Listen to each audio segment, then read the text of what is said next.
Sliding. Police right behind me, trying to die tonight. C4 if you try and blow like dynamite. I'm in that hallway right now. Gotta get this shit the hard way. Empty hallways, posted by the light on them dark days.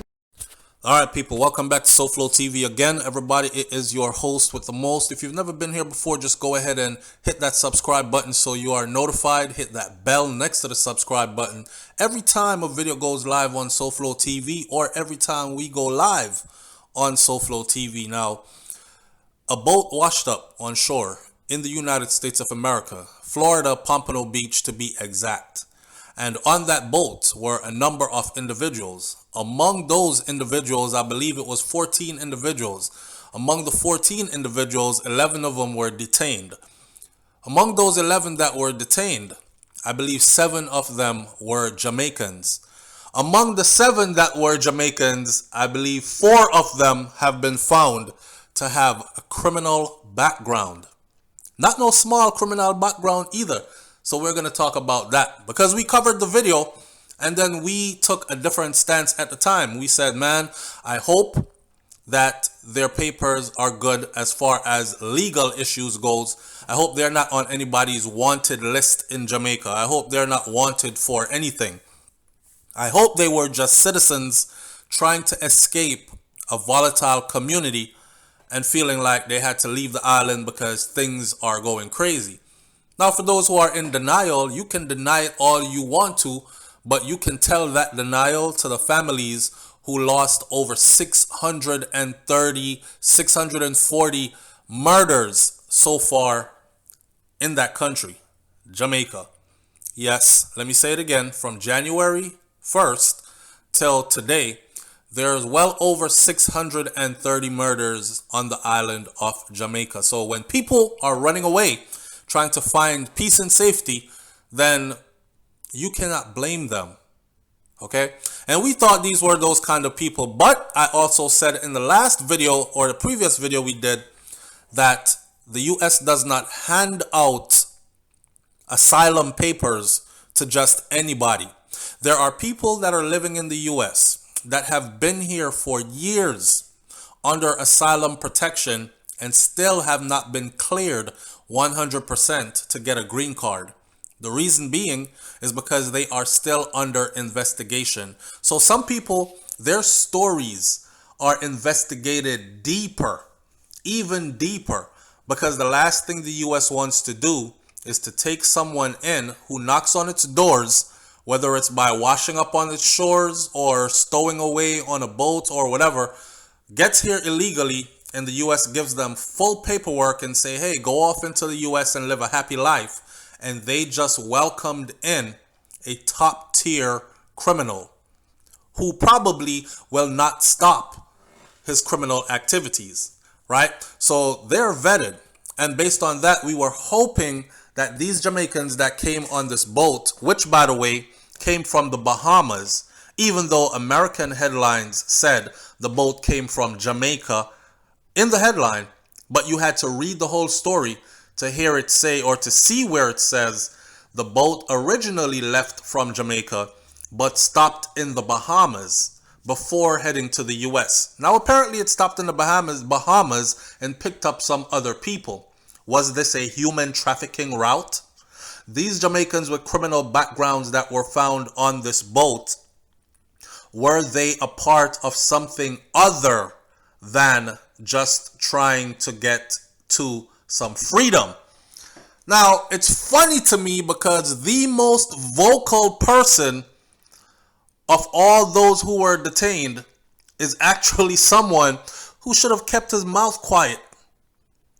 A man who's among 7 Jamaicans detained in US law enforcement in South Florida has been identified by law enforcement sources as a former Don.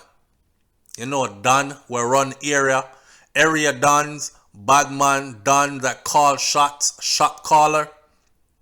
He's a former Don, and in case you think he is not really known, he is also a known PNP activist from the gritty Dunkirk community in East Kingston. PNP activist, huh? Wrong timing, bro. A noted PNP activist is now caught up while JLP is in power. This ain't gonna go good for you one way or another, if you understand how the thing work. The former feared East Kingston-based enforcer, this is how he is described in the news. The former feared East Kingston-based enforcer has been identified as 53-year-old Dean Cook. Cook gained notoriety on the streets of Kingston while using the alias Boobie Skeng. Skeng Don. Boobie Skeng. Skeng Gang. Flex. Now listen. You might have missed the part where I just said that he is a well-known PNP, a People's National Party activist, and he gets caught up in this while the JLP is in power. Man, this could have went another way. If he was a known JLP activist, you probably would not have heard a damn thing about his past, okay? Now, and this is how it works. But anyways, Boobie Skeng is the name. I have never heard of Boobie Skeng. They're claiming that he is some notorious enforcer and gangster and PNP activist, and I had never heard of Boobie Skeng. But then again, I'm not from those streets, so I don't know. But I am asking the people who are from this area who tune into SouFLoTV to link me up and tell me something about Boobie Skeng that you know for facts. Is this really real? Did he really operate as Boobie Skeng? Was he the area don and shot caller / enforcer like they are saying he is? Talk about it. So, in case you're wondering what he did in the past, in 2000, he was convicted of rape and illegal possession of a firearm. That's in 2000. In 2019, he was named by the police as wanted for murder again. So I'm thinking to myself, in 2000, he was convicted for rape and illegal possession of a firearm. How long did he serve in prison for him to be out and again named as wanted for murder in 2019? Also, I want to ask, what happened to that wanted for murder part? Was he ever brought in? Did they look into it and clear his name? Or is this a person that was on the run for murder since 2019 and now he was caught trying to escape into Florida? Man, you know, when you live your life a certain way, some people don't ever think that they're going to be older. You're young and you're strong. And you're strong and you're wrong. And you don't give a damn. And the years just creep upon you so fast. I'm looking at him now, and he certainly does not look like any area don. He looks like somebody's dad. He looks like somebody's grandfather, actually. He looks like he is supposed to be watching his children, his grandchildren go into high school and that type of stuff, or go off to college and should have a nice family somewhere chilling, that kind of thing. He looks like a local businessman. He looks like an upstanding citizen, just looking at him, but you know, looks can be deceiving. Now, when he was handcuffed and detained in Florida a few days ago, Cook did an interview with U.S. television station and said that he was attempting to flee Jamaica because criminality and killings had overtaken the island. I find that very funny, considering that you were convicted of rape and convicted of possession of a firearm, illegal firearm, and here you are fleeing the island. Many are saying you're fleeing the same island that you helped to destroy. So you helped to destroy Jamaica, and then when it's really destroyed, you want out. Did you not know years ago that you would live this long, and that you needed to help to make the place better for future generations? Oh boy. So when I saw the interview, I said to myself, damn, he has a point. 627 was the number then. 627 murders committed so far. At this point that I'm doing this video now, that number is well over 627. Matter of fact, I'm willing to bet that we're probably about at 650 by now. 650 murders in the first 5.5 to 6 months of the new year. So when I saw him doing the video, I was clapping my hands and I said, boy, if he's from them kind of communities, you know, not everybody gets a chance to get out, go overseas, live a good life, find some place that is less volatile, some place you can have a family, raise a family, earn a living. Even if it means you got to work 2 jobs, the opportunities are there just to better yourself or be the best you that you can be peacefully. I want that for all my Jamaican people, whether they choose to stay at home in Jamaica or they choose to escape their environment and find that kind of stuff somewhere across the globe in some other country. So I was giving him the benefit of the doubt. I was hoping that he was one of the good ones. Him along with all the rest of Jamaicans that were on that boat. By the way, not everybody on the boat were Jamaicans, but it seems like majority of the people on the boat were. Right?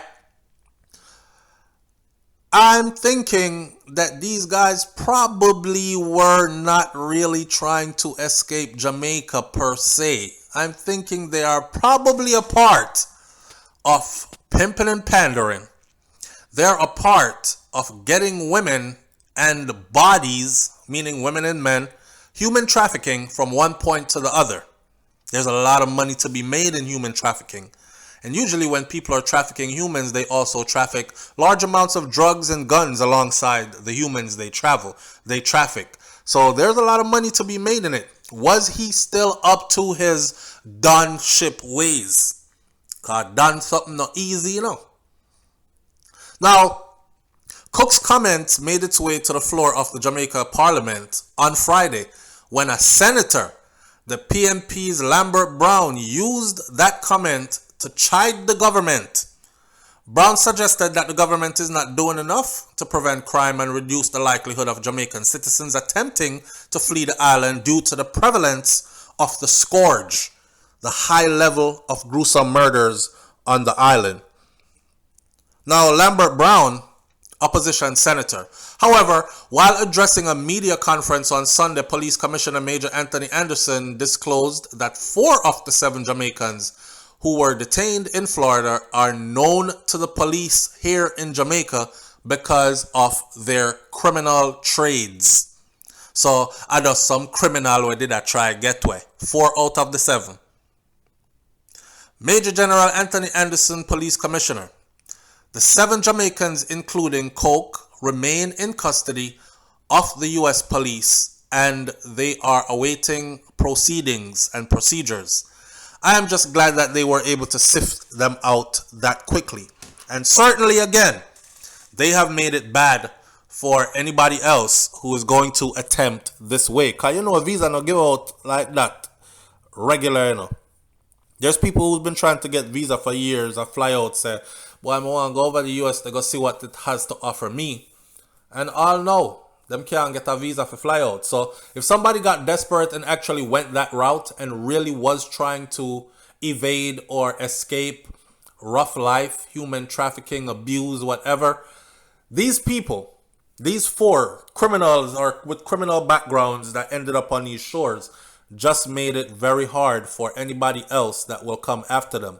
It's the same way like how when Jamaicans are caught in the airport in the US with drugs, they start looking at every Jamaican that comes through with drugs. So it kind of make it hard for me, you know, who I draw my one little suitcase, go about my business, and next thing I know, where are you coming from? Jamaica. Did you just fly out of Montego Bay? Yes, ma'am. Okay, come with us to the back room. And I'm in the back of the damn airport getting a haul and pull, knowing I have nothing on me, but I'm paranoid as hell because in this world we're living in, somebody could plant something on you and you will end up in prison for years, sitting in prison trying to defend yourself, saying, I swear to God, I never did anything wrong, while everybody is saying, yeah, right. That's what they all say. End of the day, though, End of the day, the brother should have just keep his mouth shut. Alright? It's funny how he went right up in the camera in the big bright red shirt and throw Jamaica up under the bus. And he is a part of the scourge, a part of the problem. Let me end this video by saying this though. Even though he is one of them, and I love my SouFLoTV audience members, because I remember a couple of you saying in the comment section, let's hope they are not the same criminals that they're trying to run away from. And here, lo and behold, 4 out of the 7 actually are. Right? So let me say this in closing. When we see stuff like this happen, it doesn't mean that Jamaica gets a pass. The problem in Jamaica is very real. And like Budge said a long time ago, who can afford to run will run. But what about those who can't? They will have to stay. So a lot of people just have to stay and deal with it. And some people have been dealing with it so long that it has become a part of them. They're no longer frightened at the sight of a dead body in the streets. They're no longer appalled by news that someone was robbed and raped and shot and killed and stabbed and chopped to death. They're no longer appalled at all that. It becomes a natural thing for them. So when we on the outside looking in say, wow, that's crazy, the first response for them is stop make Jamaica look bad. Stop going excited like them thing gonna happen somewhere else or everywhere else in the world. Because it's become their norm. Alright? But the problem there still does exist. And yes, the government needs to do something about what is going on there. Them for ya, wish them all the best. But I can tell you right now, Uncle Sam don't want them. So you know already what the outcome of that's gonna be. Back to Jamaica they go with a swiftness. Talk up in the comment section. And I'll catch you on the next video with SouFLoTV. I'm out. Peace. When you ride that body, so deep it ignites me. You're my Caribbean lady, island girl. Alright, my SouFLoTV audience, look at this promo right here. This a bad one. Malik is the name of the artist, otherwise called Yardy Boy. Island Girls is the name of the song, and the video is chopping. Now, Malika has been in the game for a while right now, and after meeting up with the owners of Madstorm Productions, they decided to drop this single called Island Girls. Malik is a gifted artist who is determined to reach Jamaica and the rest of the world with his songs. So Island Girls is just the beginning. Subscribe, leave your comments about his music by clicking the link below. Let him know how you feel. This one could be an anthem for the Island Girls, of course. It's already garnered over 200,000 views on YouTube. Let's send it to 1 million views. Right, Nessa. When you ride that body, so deep it ignites me. You're my Caribbean lady, island girl. I just wanna love her. I just wanna love her. So give me one reason. Give me one reason to. Alright, my SouFLoTV audience, it's time for some promo again. So Semantic is his name. He's Magnum Kings and Queens Season 10 winner. Currently working with Madstorm Productions out of Boston, Massachusetts. Now, this is their first single. And after speaking, they came to an agreement to do timeless music.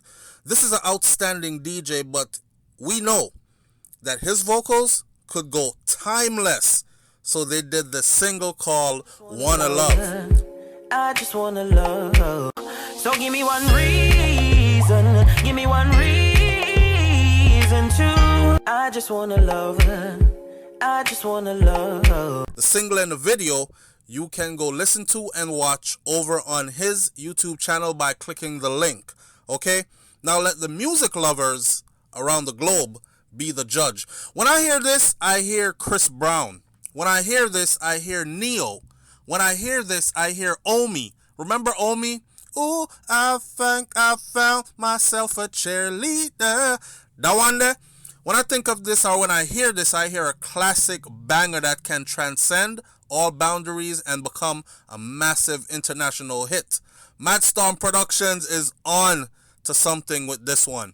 Please go watch the full video and click the link and subscribe over there. Tell them SouFLoTV sent you. Alright? I just wanna love her. I just wanna love her.